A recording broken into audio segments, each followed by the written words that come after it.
Imagine writing a Python function in a single line. No def keyword, no name, no multi-line function.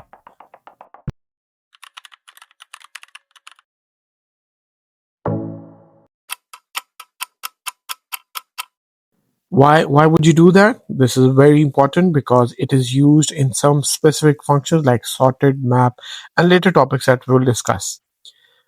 Here is an example of a normal function that we write in Python. There is a def keyword, we are squaring, we are receiving a parameter, and we are multiplying it with itself and returning the value.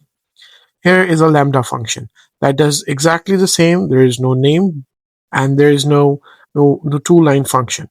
So we have written lambda, that's a keyword. We have written x as a parameter, and we are multiplying itself, and this value will be returned. We are storing that lambda function in square variable, and whenever we call it with 5, what it does, it returns the square, and we can see the square value printed down here.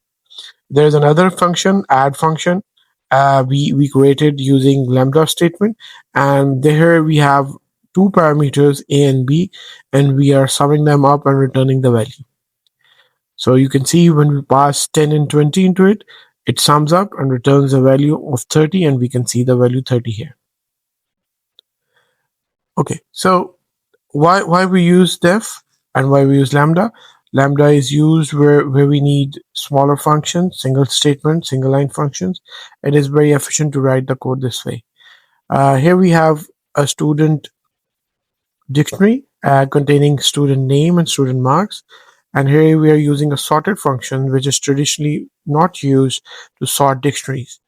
But we can use it using a lambda function. We can use key s colon s marks. What this does, this sorts the student dictionary based on the marks values.